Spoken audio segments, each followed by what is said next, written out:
Hi, I'm Henry from Excellent Analytics. The scope of this Excel tutorial video is about learning on how to use combined Excel function in a single command line such as this match function, indirect and concatenate function, index function, offset function. We will also tackle search function and also countif function, Boolean operations, and basic to advanced algorithm. We'll do process mapping with charts such as this in just one video. With just basic knowledge in Excel is enough to understand this tutorial. This is accomplished without using VBA or macro or a sophisticated software or methods such as Power Query or DAX language. Yet the Excel formula alone is able to summarize the raw data into a tabulated format as shown here.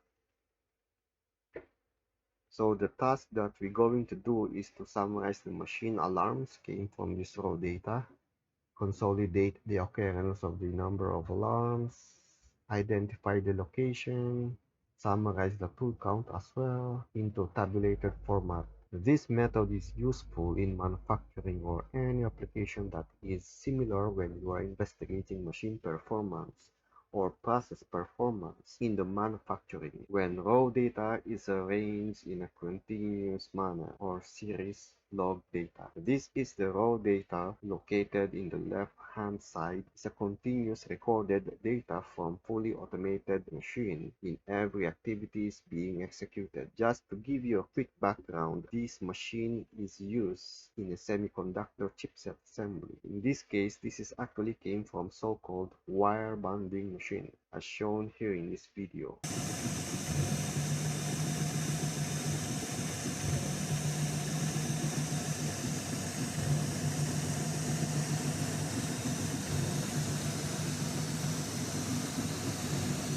At the end of tutorial, you will able to understand how built-in function of Excel can do the job without the need to learn VBA. So let's get ready to start from the scratch. So the first thing we're gonna do is to convert this text file into Excel file. So this is how they look like in text file. So we just focus on this one file here. So let's start to convert one of the text file into Excel format by simply drag and drop into the empty space of Excel, and Excel will automatically put it into continuous mode of records, just like this.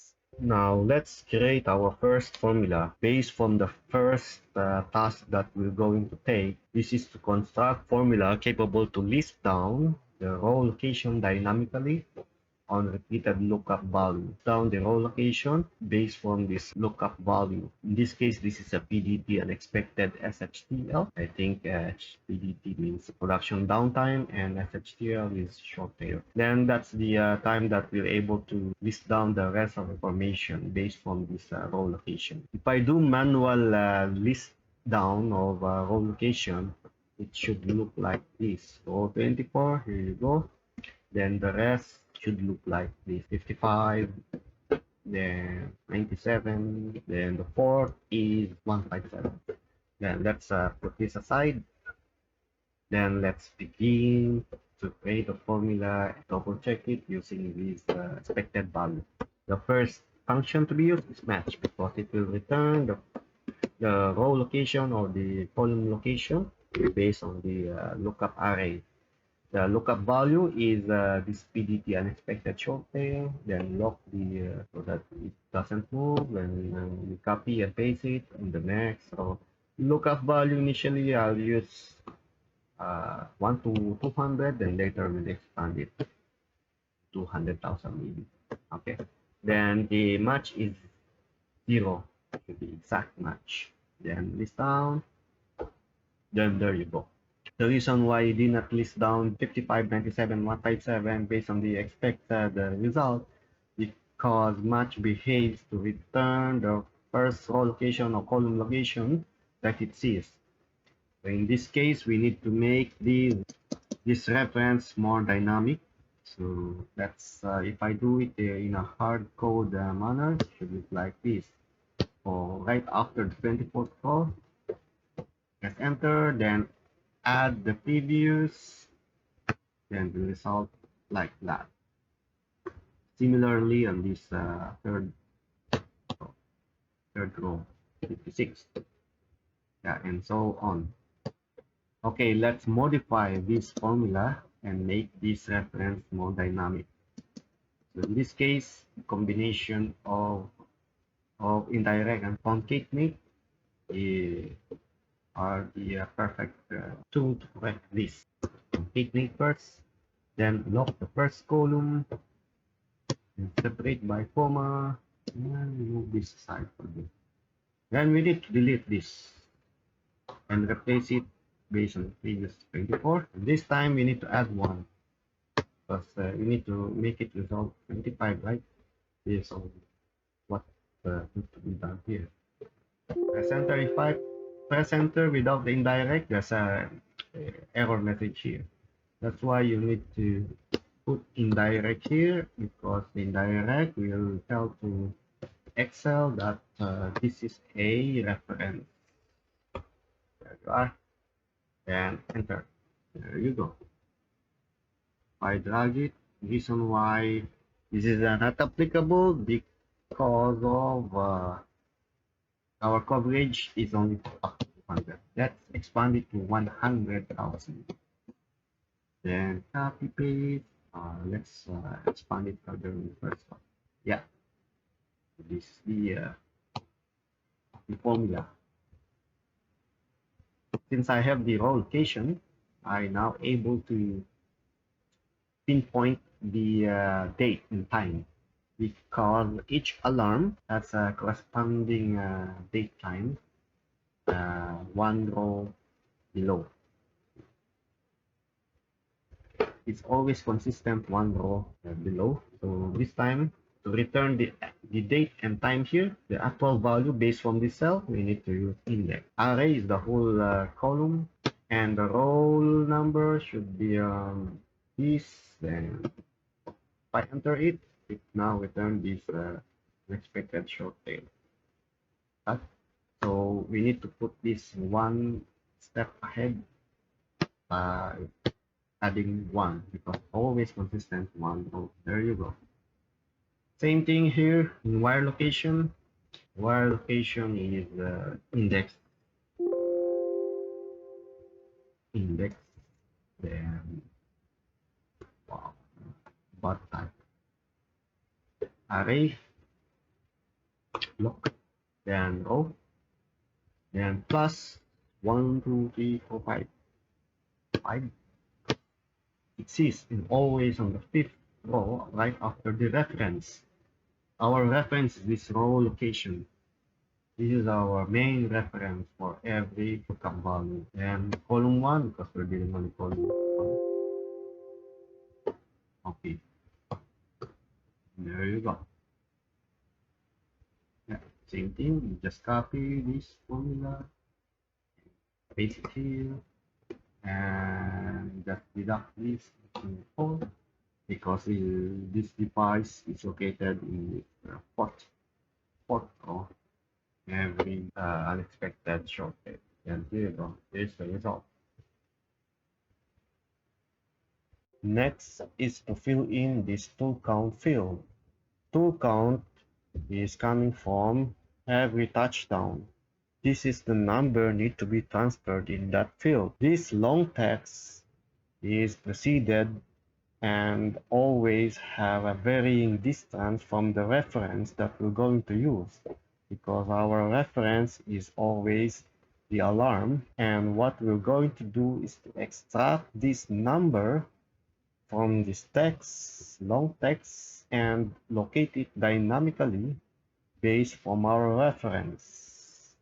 However, this long text vary for every alarm, so we need to find closest text that is consistent enough to be used as reference and has always consistent distance from this long text. In this case, adjust counters is the right candidate. So the process that we're going to do, refer from our reference, which is row 24, then find these adjust counters dynamically, then move downward by two rows, and this is the time we can locate this long text. Then after that, extract this number by looking this touchdown or text. So let's carry on. Now let's start to construct our formula by following this first arrow.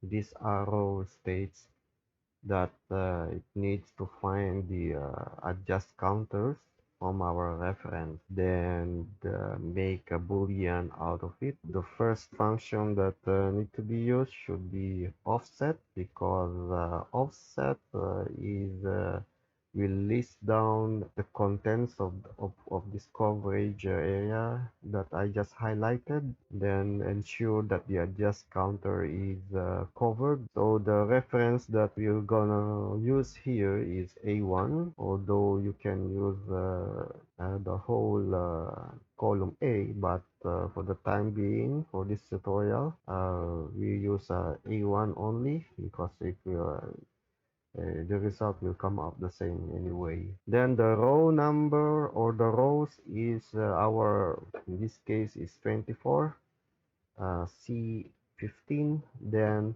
the column should be 0, because we're dealing only one column here, and the height should be negative, because we are looking backward uh, to list down this data. So in this case, I'll use 22 rows first, and let's see if adjust counters can be is included within this array form.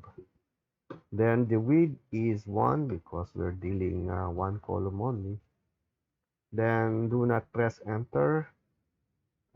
Just highlight the whole offset syntax, then press F9. So as you notice, the first data shown here or listed started on the row number 4, which is this filter 16386 D69W3D1. Then it ended on the date, which is on the row 25.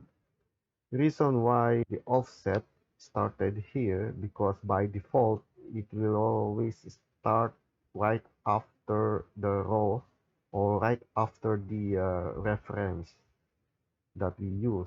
The reference that we use, which is the rows, is located on this PDT unexpected short tail, and it will start counting backward until the 22 rows is met. So as you notice here, adjust counters is within this listed array. In order to convert this into boolean, we will go into to equate this offset into string and paste the adjust counters to show a true or false information. I'll convert this into binary so that you're able to the result in a readable form, which is 0, 0, 1, 1, 0, some sort like that. And here's the result. So as you notice that this one is actually the adjust counters. So it's located on the third row.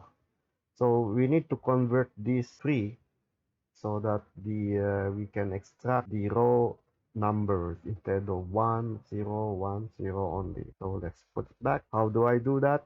We need to multiply it in serial number from 1 to 22, because our coverage row is 22. So I need to use serialized number beginning from 1 to 22. Multiply it to row. And the reference should be, you can use either this reference from 1 to 22. Then lock it, then close parenthesis.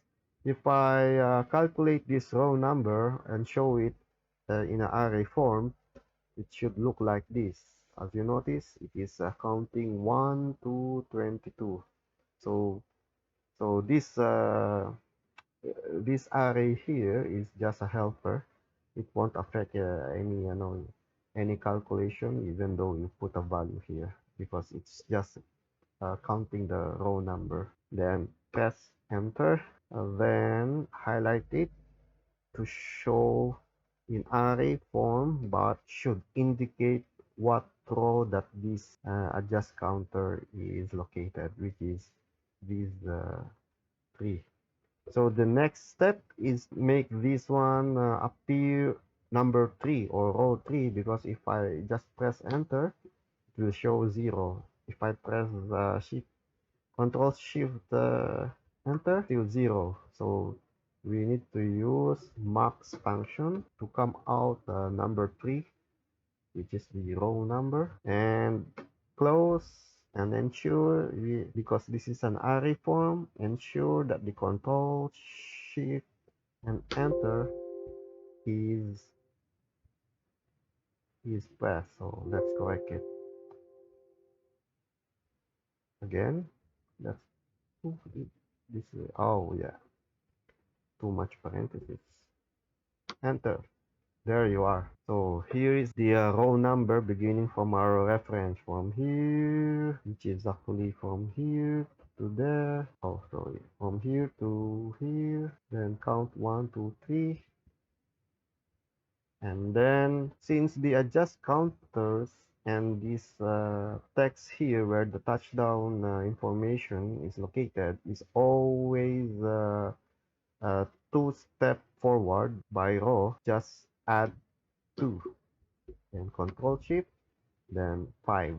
So beginning from here to there, that is 5 rows. So now this formula is now dynamic in such a way that if I paste it downward, it will always indicate the positional of the row beginning from the 22nd backward, then down, then count 5, sometimes 15, sometimes 5. So this is not a tool count yet. Okay. So the next thing to do is to show the entire text where this touchdown is located, since we have already a positional row of reference and also the location of the touchdown text where it is referenced from this 24 or every row or row position of each alarm. So since we need to return the whole text, this is the time we need to use index function. So index function is looking for the array where to look at. So in this case, we will going to highlight the whole column because we will going to look all the touchdown from beginning until where the data ends. So the row number, if I put it in a hard-coded manner, it should look like this. Row number 8. Make a more room. Then the column number is 1. We're dealing only one column. And here you go.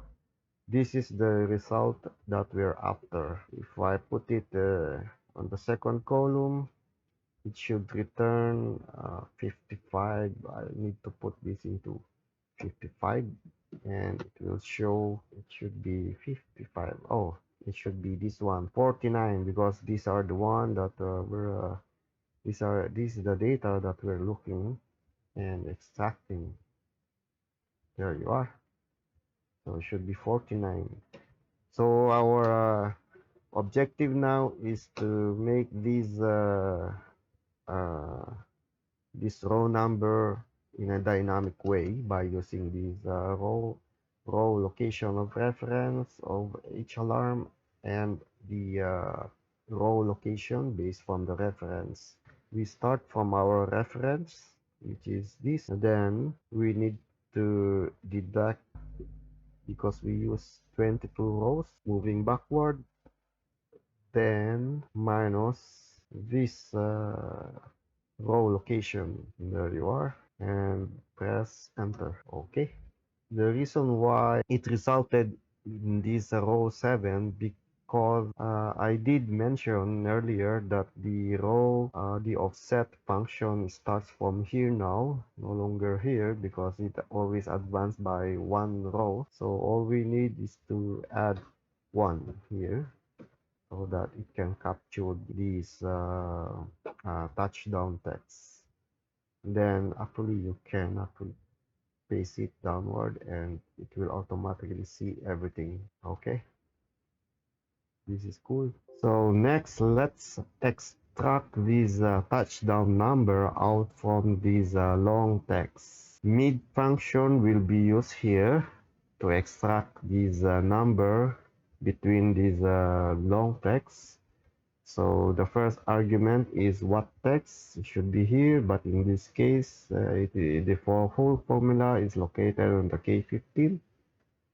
Then the start number is that where to begin to cover this certain number. In this case, I manually count it on the 77th placement of the character, which is this one, 77. The number of characters is actually the size beginning from 5 until to that 6.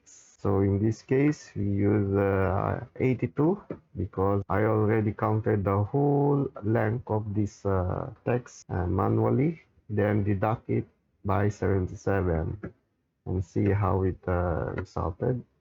And there you are.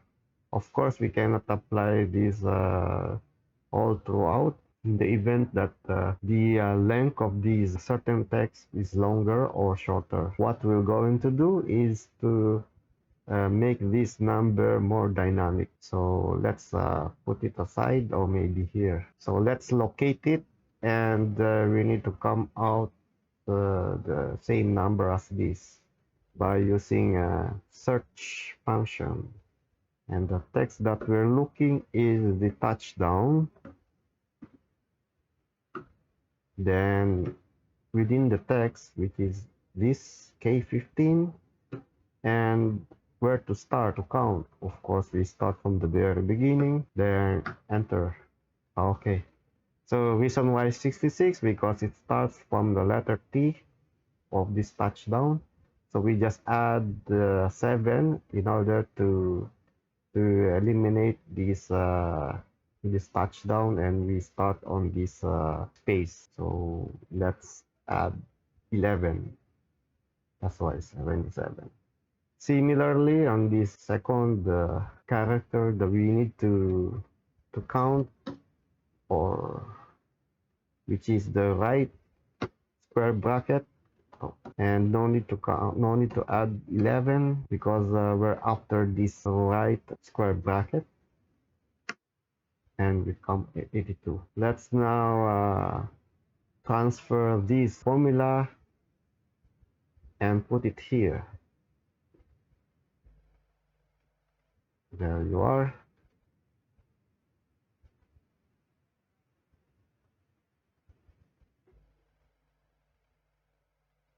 Okay, before doing that, I think I need to do this way first. Simpler and faster.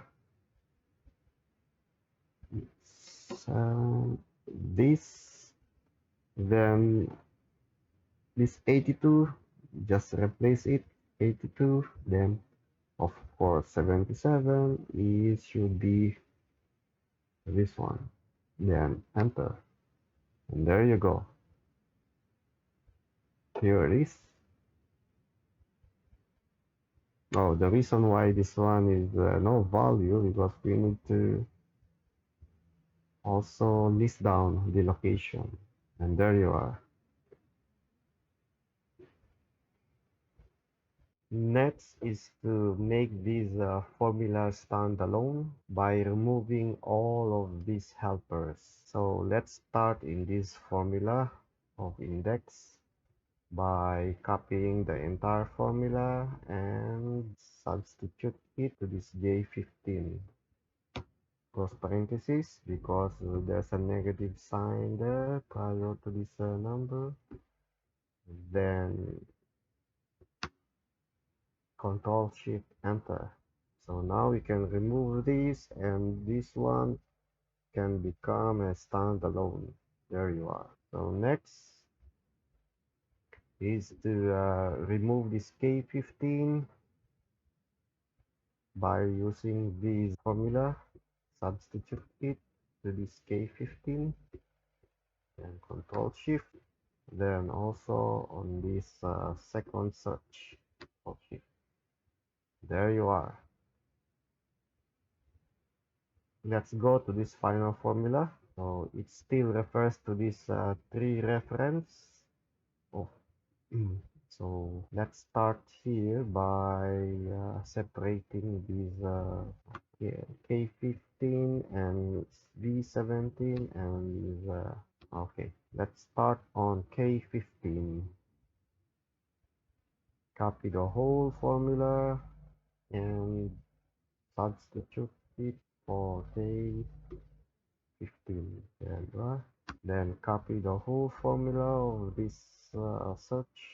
Okay, like that. Then V17. All V17 should be replaced. And let's move this one along. Okay, since there's a negative sign there, make parenthesis, then put it our formula inside it. Yeah, enter. Then this W15, the final one and the last should be here. There you are. Now they are arranged in this manner. Readable. Yes. Then Control Shift Enter, because this is an array. That's why we need press Control Shift. Now we can remove these. There you are. And drop or drag until here so that it will paste all the correct formula. And that's it. Make this one nice. Next is to test the group of formula we did previously from Shorttail for reusability with the use of other lookup values such as this PDT, unexpected, and SOP. So let's copy the whole formula and paste it here and copy this and replace this Shorttail. See and review what are the errors here. So first, in row locator, it seems that the location of this NSOP successfully returned, and also the date is correct, while this wire location and site location showed a wrong or unexpected result because this particular NSOP doesn't have a wire or device location information beneath it within the enclosure of double hashtag. However, we can use this filter information to extract the device location and wire location because Shorttail has also this kind of information. Although we just deduct by one this number 3 so that it will result a wire number 2 because this is the case of this particular Shorttail.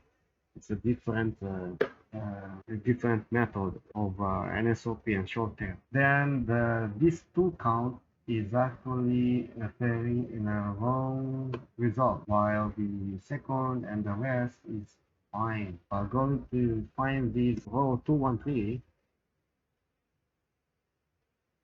The result is 64726. Yeah, the result is 64726. I think the reason behind this, our formula is actually looking backward until 22 rows. If I going to move this raw data a bit further down, cells down, it's able to figure out the correct touchdown. This one is correct, this one is correct, so this is the one that we're going to follow. So let's begin our main procedure. I already made an arrow set of arrows here on what to do. So first find this double hashtag, then move backward by one row, then locate this information, then find this wire number. let's begin. Let's delete this first. Let's create the formula by listing the array of this area here. This looking forward array. It's no longer a negative, so let's start.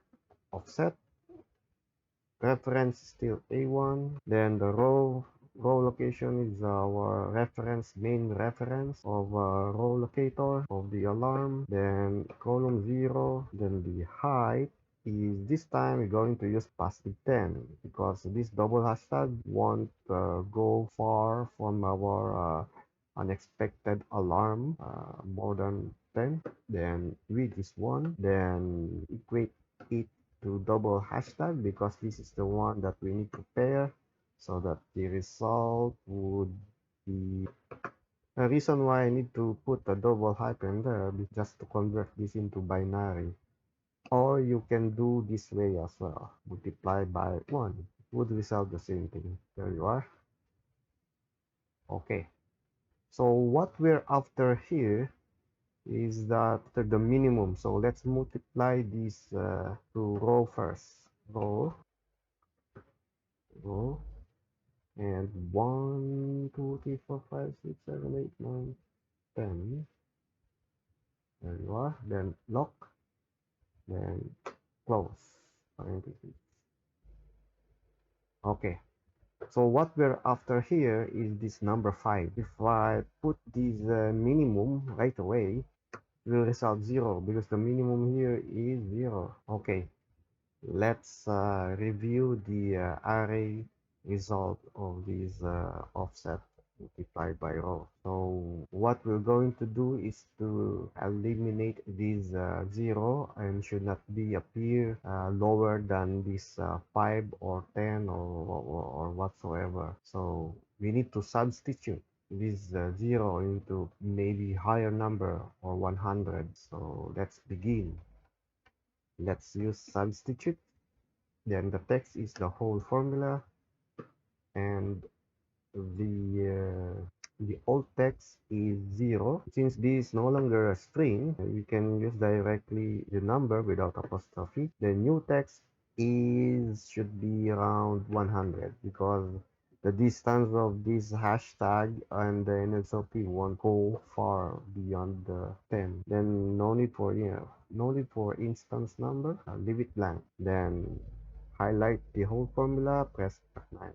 There you are. As you notice that there's apostrophe, close apostrophe. We need to remove that by using value.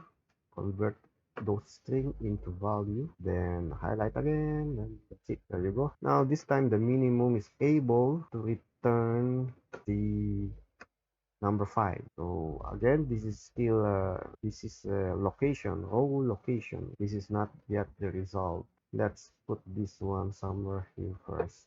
Okay, let's make a room for this longer formula again. Next, since we have already reference row location and also within coverage row location of that double hashtag, we now able to locate this filter C16386, D69 and so on, because this double hashtag will always be nearer to this filter. So by right, this is the expected result that we're going to use. So we're now able to use this index function and the arrays, the whole column and the row location, and add 4. 1, 2, 3, 4. 4, then column 1 because this is a single. So this is the our target result. Our task is how to make this row number dynamic. Let's do arithmetic first. Let's replace this by this row location, then plus this row location of wire or double hashtag. Then we need to minus 1, and there you are. Now the next move is how to extract this number 3 or this number of W. So now let's extract a number between this W colon and B. I already made a search formula here as previously. This is almost the same principle. Reason why I added +2 just to pass this colon. And the second is find the B colon. No need +2 because we need this B right away, the position of this B. Okay, as previously done, we need to use mid function, and the text is this 015, and we should start on this 25, and the number of characters possible size is should be 27 minus 25. There, and enter. And there you are.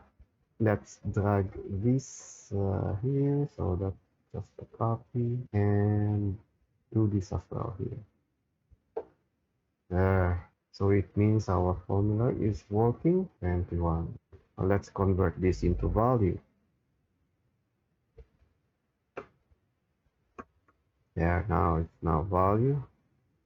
Now on the indented to the right. Again, same method, we need to remove these helpers and make this formula stand alone. We begin from here.